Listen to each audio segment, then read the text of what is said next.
If you've been wondering how to end a loop in Zapier, you're in the right place. In this video, I'm going to walk you through the exact steps to remove a looping action from your Zap so you can clean up your workflow, prevent unwanted repeats, and keep your automation running the way you want it to. Whether you added the loop by mistake, you no longer need it, or you're simply trying to simplify your Zap, this guide will make the process quick and easy. And if this video helps, don't forget to hit like and subscribe for more simple software tutorials just like this. Alright, let's jump in.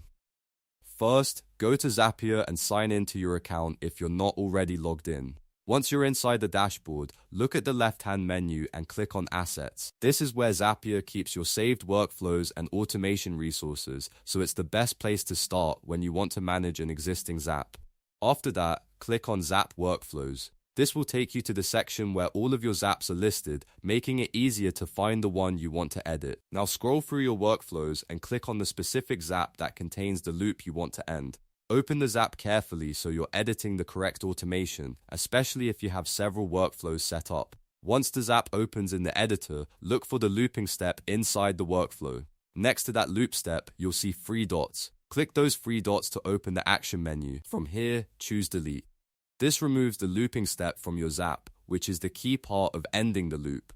After you delete it, take a moment to review the rest of the workflow to make sure everything else still makes sense and that your Zap will continue to run correctly without the loop. If needed, adjust any following steps so your automation still behaves exactly the way you want. Then, once you're satisfied with the changes, click Publish to save and activate the updated Zap. That final publish step is important, because your changes won't take effect until the workflow is published.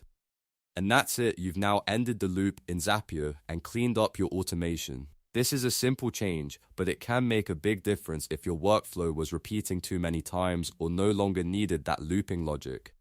If you found this tutorial helpful, please give it a like, subscribe for more Zapier tips, and let me know in the comments what software tutorial you want to see next. Thanks for watching, and I'll see you in the next one.